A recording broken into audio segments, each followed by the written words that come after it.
running a very successful organization, building a culture of transparency, having the hard conversations when they come up rather than putting them off, right? Putting in the hours when nobody else is looking. By choice, I want to be around the people that inspire me to be better. But like occasionally being in a room where there's a bunch of douches and everything else, I'm like, okay, now I know that's not what I want to be. And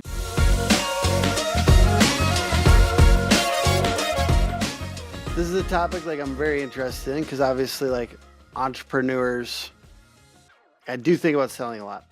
Private equity approaches us, et cetera, et cetera. We're not that big. I'm probably not ready to sell because it wouldn't be the end of the career money type thing. But what do you do afterwards? What do you do afterwards? And I've got Chris Leon, who sold a business amongst other ones, one for 340 million. So Chris can talk to us a little bit about what do you do? Because some people think about riding off into the sunset with a Mai Tai or something.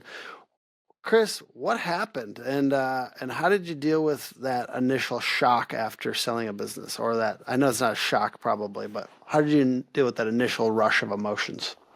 yeah, that's a great question. I think as entrepreneurs, we fantasize about the day that actually we fantasize about a lot of goals, right? Like I don't know about you, but like fantasize about the first time you have $1 million sitting in your bank account. You fantasize about the time that you don't have any debt. You fantasize about different finish lines, and I think the key thing just to understand in life is that I know it sounds way cliche, but there really aren't any finish lines or any defining moments that really change your life. And so, and there's a lot of buildup around an exit, around the deposit that you get into your bank account from private equity or a strategic partner or whatever it may be. But the reality is like you wake up just like any other day. You have a few more zeros in your bank account, and the heavens don't open. There's no angels that come down and knight you king.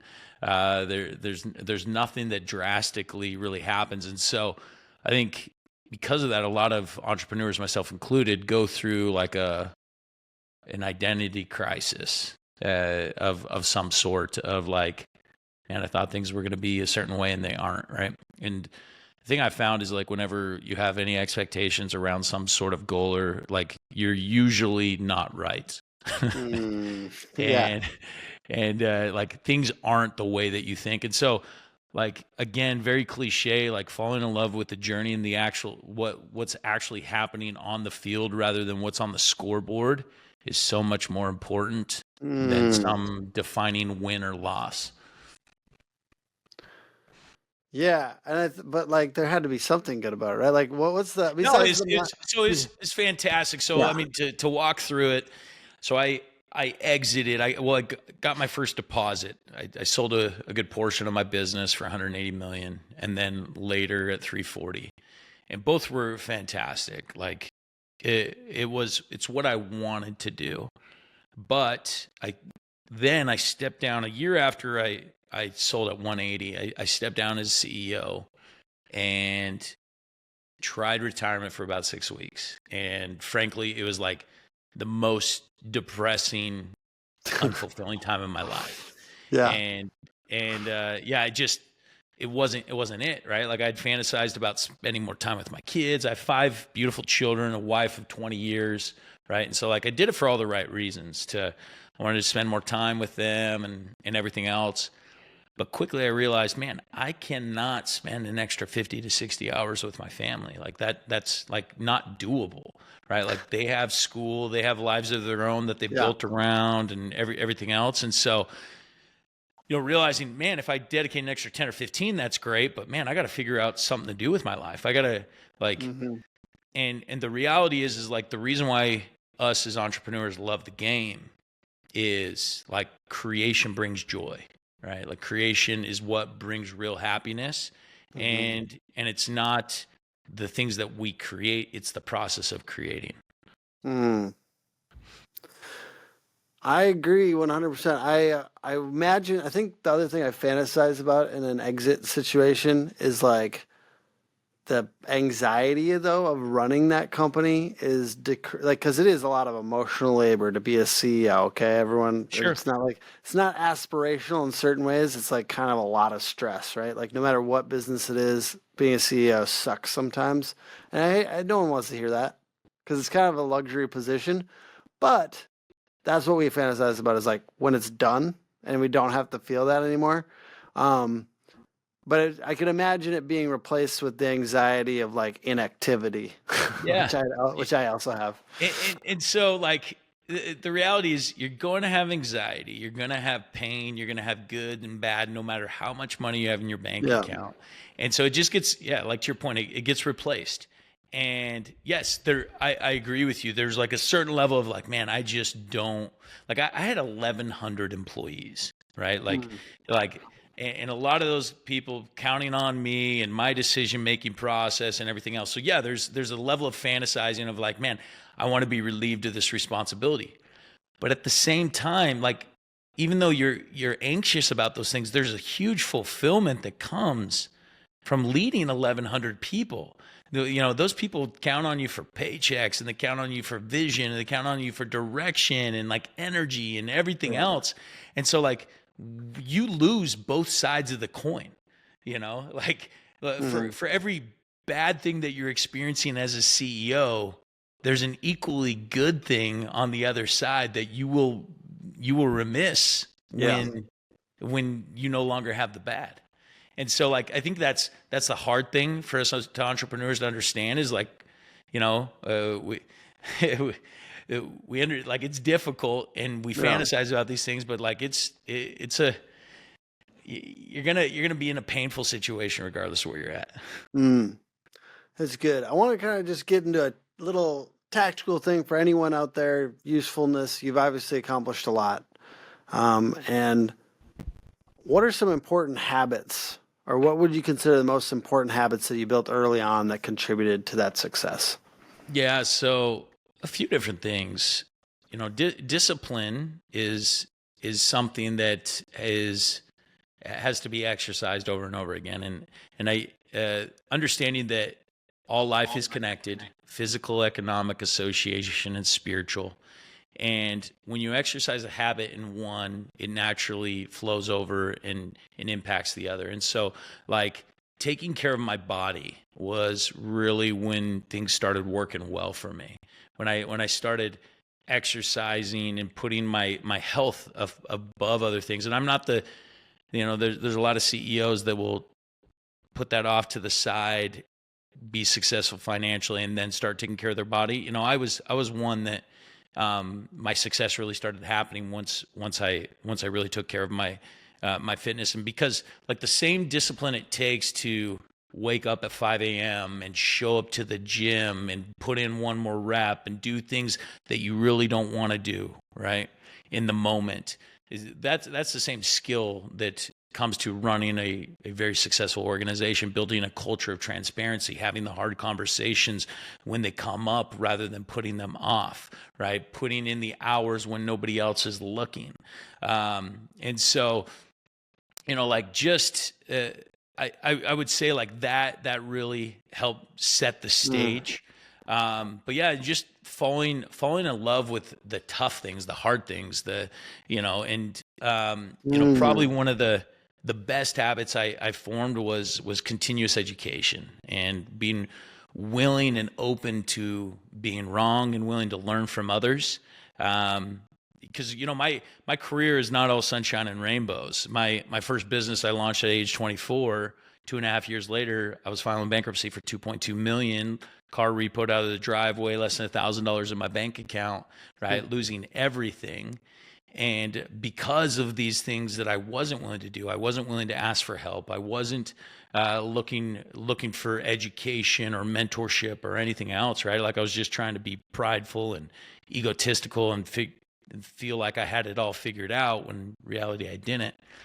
And so it wasn't until like in 2015 I made a decision that once a quarter I was going to go and I was going to be involved in something that was going to be able to work on me and my business. And so whether that was a mastermind or a workshop or a course or paying to be in a room of like people that were way further ahead than me. And that's really like probably the best practice that I implemented. And because there was people that I learned from and people that I learned that I didn't want to be like, right? Like there's a I was lot just of, about to say that, dude. Like I just got part of my first mastermind, and it's like, maybe someone's gonna watch it, and sorry. But there are some fucking egos in that room, bro. Like, and then like, I bet we hang out with so many people. I on purpose hang out with rich people that are yeah, nice. Like I honestly, I hunt people that are rich and nice because I don't just want to be rich. I want to be right. nice. I don't want to be cool. Like it's just like life's too long. But anyways, I was in this mastermind, and there's people that are doing better things than me in certain ways, like acknowledged. But Right. like I know a lot of people that are more rich than you that are nicer than you know what I mean. Like Right. so, it's always like a little bit of like I know that I get it. You made $1 million one year. You know what I mean? Like I'm proud of you. Like I want to make $1 million one year. I'm not there yet, but like God, I don't want to have that ego. So it's like always like a balance for me of like how do I 100. fit? How do I figure out how to do both? Yeah, and the beauty is you can learn from both, right? Like you can see the examples of what you want to be and the examples that you don't. And so I actually don't mind being around both, right? Like Yeah. by choice I want to be around the people that inspire me to be better, but like occasionally being in a room where there's a bunch of douches and everything else, I'm like, okay, now I know that's not what I want to be. And like yeah, the guy that's divorced on his third wife and has a broken home and made 100 million. I'm like, Yeah, that's but he's rich. yeah, like Yeah. that's not my guy, Yeah. right? Yeah. And at the same time, like I've always prided myself in like being the guy that hopefully others strive and want to be like, right? Like Yeah. the guy that has a lot of life figured out. I'm not perfect by any means, but I have a focus on God and family and taking care of my community, and I'm rich, right? And so Yeah. like those, if I can be that for somebody else, like then that's fantastic, and help Yeah, and people I'll say really this is understand they like can have it all. just noting like most of the people that I've hung out with that are very, very like ultra wealthy or whatever, like are cool as hell. It honestly makes it more of a contrast when I see the dude who's only making $1 million a year, but yet has like the ego of the guy that you'd think Yeah. has like hundreds of millions. You know what I'm saying? Like so it's just a weird thing that happens. I want to get to the next question here. What's the biggest emotional challenge? We kind of talked about this a little bit, but what was the biggest thing after selling the company? Just if somebody's going to go through this, because a lot of people are aspiring to one day sell for many millions of dollars. Maybe it's 10, maybe it's 20, maybe it's 50, or maybe it's 340. What does that, what's the biggest challenge out of that experience? Well, it's just figuring out what your real purpose is in life. There's there's a modern day philosopher. His name's Naval. You can follow him on Oh, yeah. X. Big fan. And one of the things that Naval says that I highly agree with, he says the best thing that you could ever have happen is you get rich as fast as humanly possible. And therefore, you'll learn that that's what life is not about, right? And so, when the quicker you can learn that, right? Like getting rich is Mm, cool as long as you use it for good things, right? Like the purpose isn't cash in the bank; it's what you do with that cash. And mhm. and so, like when you realize that, then it gives you like more purpose. And so, like figuring out what your purpose is so important. And like for me, like I always knew I had a greater purpose, but even then, even knowing that going in, I still felt this level of depression and like lack of purpose. And so like I had to do a lot of soul searching of like, okay, what is my next mountain? Not from a financial standpoint. Yes, I like making money because I know it means I'm creating value. But like, what do I want to get behind? And so it was only then that I could like dig deep and figure out, okay, like who is Chris Lee about? And so like creating another reason to live, outside of outside of just that first exit. And so, of course, like I said, family and God, very important, but like I needed something professionally that was going to drive me and allow me to impact the world.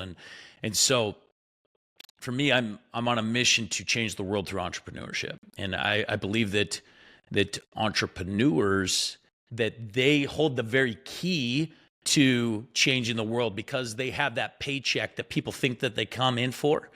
And then if you can help entrepreneurs change the lives of their employees physically, economically, with their associations and their spirituality, right now you really have impacted the world. And so like the reason I was able to scale to an 1,100 person organization in 4.5 years was because of this high focus on the human development. And so that's what I'm teaching and preaching now. And you know, so I wear my purpose on my wrist, right? So our mission is designing lives that impact the world. It shows on here. And then I have a 5-year goal, what we call Impact 125. And that stands for adding an additional $125 billion to the economy from our community over at Next Level on an annual basis. And so like, that's my purpose, right? Like bringing in 12,500 companies into my community, teaching and educating them on what we call the 8 pillars for growth, and doing that where we're adding millions of dollars to their top and bottom line to then take and actually change the world with, because I believe you got to be highly profitable if you want to make any change. Still a lot of money chasing these transactions. You know, there's still really good outcomes out there for sellers. It's good to have someone like us in your corner, because we're not emotional, but guess what? When you're selling your business, it becomes emotional, and so it's really good to have an intermediary, you know, there every step of the way. www.sfpadvisors.com. All the contact information is directly on the website. All right, I like that.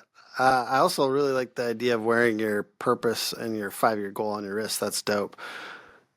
How did you do that? What do you do? Like you just go to like a bracelet? What kind of? I mean, there's all kinds of bracelet Is places. it rubber?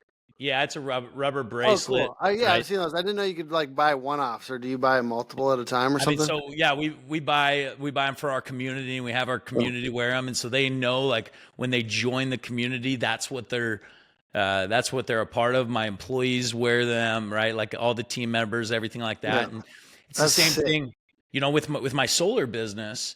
You know, we had our mission statement on it. Building a brighter future for our people, right? With our goals on it, and you know, it's a wristband that we give out to our whole team, and very front of the mind, which is part of just building an incredible culture, right? Like people that find purpose more than just a paycheck. Well, if you see me at something and I'm wearing a bracelet with my purpose and 5-year goal, you know where it came from. Let's go. I usually like to do something that somebody tells me to do, or that I see somebody doing from these podcasts. One of the best parts about having a podcast is just getting free mentorship. Talk to me about why, like, you probably see a lot of people exit. Why do you think most entrepreneurs feel lost after an exit, and like they probably don't all go start a coaching company? What do you, have you coached people through this that didn't start another company? Or how do people deal with that lost feeling? I mean, the reason why people feel lost is because they attach their identity to an accomplishment, right? And then once they find out that there is no joy in the fruit, that the joy was actually in building the tree, right? Growing the tree, pruning the tree, right? Like they either they figure out how to get back to planting, growing trees, or two, they're miserable. And a lot of times, I mean, I always say this: the reason people commit suicide is because they attach so much meaning to the fruit, and so like the purpose isn't the fruit, right? Like fruit is simply a derivative of doing the work over and over again. Like we want to become these fruit-bearing trees. So I own a 23-acre farm, and a lot of it is on purpose and by design so that my children learn how to work. But the thing, I love trees. So I have 9 acres of cherry trees. And the thing I love so much about a cherry tree is that you can do all the work correctly. You can plant it and water it and fertilize it and prune it and do all the things properly that are supposed to bear fruit. But sometimes there's things that happen outside of your control, like the weather, right? The cherries are very unique because they bloom early in the spring where the frost is still potentially an issue. And so what could happen is after they bloom, the frost will come in and kill the flower, and your tree, even though you did everything right, won't produce fruit that year. And so the way this correlates to real life is like a lot of times we do the work, right? We work out, we work on the relationship, we put the stuff into the business, and it doesn't yield fruit because of some external factor. And so instead of just working one more season, we go out and we chop the tree down, right? Like we quit. We say, man, that wasn't worth it. That doesn't produce fruit. This doesn't do it, because we attach so much meaning to the result, right? And so, which in cherry farming, that would be absolutely preposterous for me to go out and cut this perfectly good tree because it didn't produce in the season that I hoped it would produce. And so, like this attaches to exits, this attaches to personal progress, this attaches to development and fitness and everything else.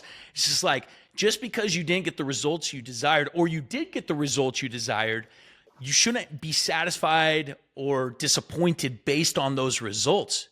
You got to continue to focus on the thing that gets the results. And so like, that's for me, like and I had to remind myself when I went through this, I'm like, oh, this is what I've been preaching for so long. I'm actually going through it. Now I got to, and so anybody that's stuck in that moment, I have to remind them, like, dude, the joy isn't it's never in the fruit. Yeah, it's cool to have it, but you love growing trees, right? Like you love doing the work that provide, like go back and find something, find purpose. And it doesn't have to be a business, right? It can be a charitable work. It can be giving back to, it could be developing out a musical talent, something that creates value, something that you're constantly working on. In fact, the reason why I call my company The Next Level is that no matter where you're at, whatever success that you've experienced in life, there's always another level, and joy only happens when you're striving for the next level, right? Like joy is in a trajectory, right? In a trend. Trends cause happiness. When you're trending down, you're miserable. When you're trending up, you're happy, right? Like if I have a great relationship with my spouse and I am trending up, that's happy. If I have a great relationship with my spouse and we're trending down, I'm miserable, even though currently it's a good relationship, right? Like you can have $1 billion in your bank account and you start losing, right? And you probably won't ever lose it all, but you're trending down, you're going to be miserable. I don't care who you are. And so like, that's a key thing for people to understand from entrepreneurs is like, we find joy in trends, growth, like striving for the next level. It's not in the actual achievement of any level. I like that. And just to wrap up a little bit on the exit topic, it's like one thing so I was just talking to a competitor that sold to a CRM, and frankly, it was a great exit. They got way more than they should have. EBITDA arbitrage is a hell of a drug, and they did a very good job. And actually, that CRM had reached out to us, and I didn't take it. And frankly, now that I look at it, like what the deal was, I'm like, God, that was dumb, And I can say that. I can just honestly say I regret it a little bit. But one thing I was talking to him about it was it's the flow of the cash. Like people think about like that money, that chunk. But when you have a chunk and it's after an exit, you kind of want to contain it. It's not flowing anymore. It's like a basin. You got a basin of money, and so like I do like when you're running a business too. There's like the cash flow, and it's flowing through me. And by the way, like I'm going to Aruba on credit card points or whatever. So there's just like there's a beauty in flowing. Dude, cash flowing. Huge beauty and flow. And let me bring up a couple things with that, right? Like, so when you sit on a stack of cash, you have to figure out for a way to then be producing. So like you're against this like consistent battle of like, do I take cash out to, de-lever and position myself. But the reality is like, nobody just sits on their cash, right? It's either got to go to work for somebody else's organization through the stock market or real estate, or you go and buy your own operating company. And so you're actually in this flow of like, you forever will be involved in some level of operating business, whether it's somebody else operating the business and you make a whole lot less return, or you're operating the business and you have more control of the return. Like the exit is just, I always say the exit's more for the story than the money. And so if you want the story, do it. And frankly, I love the story. Like I love the fact that I can tell other people, like, look, I've had 2 different 9-figure exits. That's dope. And I gain a lot of authority and everything else. But besides that, had I stayed running that business, I'd probably be in the same exact financial situation I am as far as liquidity and ability to access debt and everything else. And so it's like nothing drastically changes. But you're taking like the way that private equity guys always put it is, we're taking chips off the table, and it does make you feel a little bit more secure potentially to have that. Yeah. For 6 weeks, and then you got to make those chips work again. That's chips sitting off the table are just going, especially during Biden economics, when you're losing 20% of your money a year, like you got to get that stuff back in the market. And so we've checked some boxes here. We checked religion on this one. We checked politics. Oh, We're headed all the way, I think. So stay tuned. Baby. So we've got one more question here, 2 more questions, excuse me. Entrepreneurs now, whether they're exited or whether they're still going, when you're feeling burnt out or directionless, what have you seen work to help people get back on track? Yeah, so one thing that we teach, we call it the next level plan. It's a 5-year roadmap that every single business owner needs to understand. Like, they need to have a mission on their wrist, and they need to understand exactly where they're going. I always say there is no such thing as lazy people or unmotivated people. Those don't exist. There's only unclear people. Right. And so you have to have clarity of where you're going. When you're in the dark, when you're sitting in a cave and there's no light in front of you, you are unmotivated to take steps because you don't know if that's even going to step you in the right direction. But the second you create clarity, you have light, you know exactly the direction, dude, it's easy to take action. It's easy to move forward. It's easy to be motivated. And so the best thing that you could do is get as clear as humanly possible. Why? Why am I doing this? Where am I going? What level of action is it going to take in order to accomplish this goal? And create as clear of a roadmap as possible. Not just some big, hairy, audacious goal that's sitting out there, but like back into it. How many employees do I have to hire in order to accomplish that? What kind of revenue drivers do I need to do? What kind of different disciplines do I need to implement within the organization? And so that is something that we teach and we push. And I promise there is nobody that has clarity around their 5-year goal that is feeling lazy or burnt out. Many homes suffer from inefficient HVAC systems due to leaky ducts, leading to uneven room temps, lost airflow, and higher energy costs. AeroSeal's innovative sealant technology targets and repairs leaks, improving airflow and efficiency. Increase your customer satisfaction, increase sales, and offer a unique market advantage. Become a leader in HVAC efficiency. AeroSeal.com. That's so good, and I love the bracelet thing. And just like I always think about chief executive officer is sometimes the chief repeating officer, getting that clarity and then repeating in different formats too. Like we have stuff up on the wall. We got the graphics in Slack. We got the social media promoting the idea. We've got the announcement at the quarterly meeting. We got honoring the people that are pushing towards it. We got just anything you can do different ways. Like I always think about like employees learn different ways. Like, so if we can do it 5 different ways and they're multimedia and some of them are audio and video and this and that, and like, we're just going to continue to promote, just like, we're good at, I'm sure you're good at this, but like once you get good at marketing to people outside the company, like turn that skill inward. And not even once you get good at it, like you should be working on those at the same time. Like you have two main customers. Customer number one is your employees, and customer number two is your end user. If you take care of your employees, they're going to take care of your end users. And you got to be constantly marketing and recruiting your people, even when they're internally there, right? Like they need to know and understand the vision, the direction, everything that they're getting behind, because when they become evangelists, your product sells itself because you got a bunch of you repeating the message outside. That's good. What's the best way to create self-imposed accountability to stay on track? Yeah, so for me, you also always have to understand, like, am I more motivated by pain, or am I more motivated by opportunity to gain or fear of loss, right? Like what is more like punishment for me? The fear of punishment, it motivates me more than the opportunity to gain, right? Like, so some people, they like to have reward systems. Like if I accomplish this, I get this.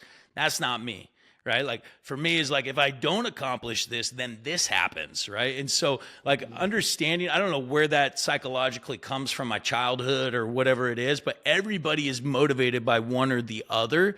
And so for me, I create systems that hold me accountable, and I do that in a social manner. I post it out. I mean, literally the reason I wear my mission on my wrist and I talk about it is so then I'm held accountable by thousands of people that to be able to go and accomplish that goal. I'll give you perfect examples. Like when I'm trying to lose weight, I don't like to keep it secret. I keep it very public. I'll put it out on social media. Hey, look, if you catch me eating white flour, fried foods, or sugar in the next 365 days, I'll Venmo you $1,000 on the spot, right?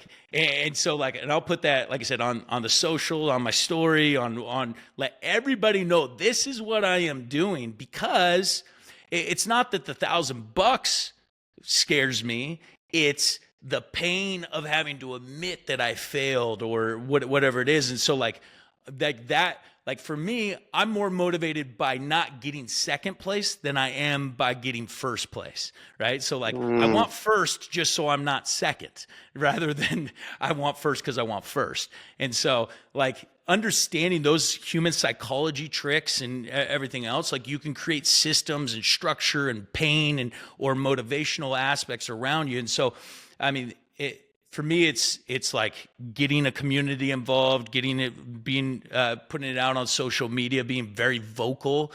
Whenever I have a very big goal, I'm as vocal as possible about it, right? Because then it constantly is, like I said, I have accountability, but I'm also always just thinking about what are the tools that I need in order to be able to go and build a community that's going to generate $125 billion in additional revenue a year, right? And so one of my favorite analogies with that is like when you think big, it causes you to act different. And the easiest analogy to understand this is like if I told you, Tim, so you're sitting in Minnesota, and I said, hey, tomorrow I need you in Mexico City. What is your first thing that comes to mind of how to get to Mexico City? How would you get to Mexico City? Probably commercial airline. Okay, commercial airline. So you're immediately going to, but Tim, if I said, hey, I need you to get over to the next office or your neighbor's house, how are you getting there? Walk. You're going to walk, okay? Yeah. At no point did you ever consider flying to your neighbor's house. Mm-hmm. Right? Yeah. I didn't. No. Okay. And at no point did you ever consider walking to Mexico. Mm-mm. All right.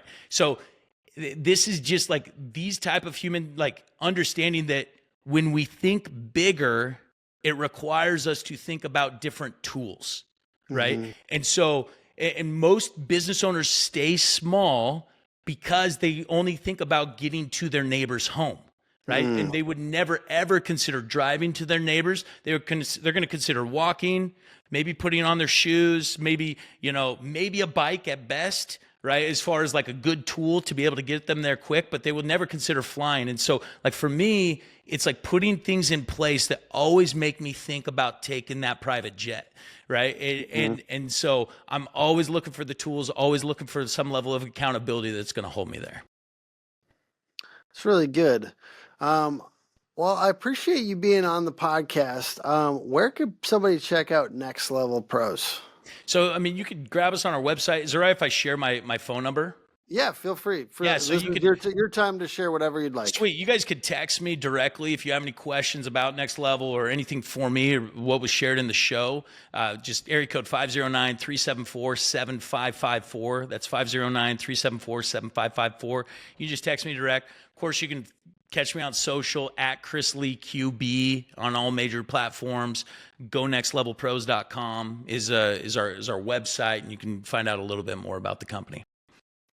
Awesome. Chris, thanks for being on. It was super useful. I think that it's always good to think about this dilemma that it can happen after you sell, but that it will also help us partly to imagine it as well, because part of understanding how to get there requires us to really know what we're going to do when it happens. Right. You know what I mean? Because if you don't have a clear picture there, it's harder to get there. You know what I mean? So I think that's one of the best parts about this, and knowing that you're not going to just all of a sudden be happy because you reach some goal. Absolutely. And you might have to spend some money just to get it out of so it's not so taxed. Right? Like that's right. the craziest part. You got to get that money moving again. All right, man. Well, thank you for being on. Podcast is put on by hookagency.com. Hook Agency all over social media. And we really appreciate you watching. See you next week. Bye.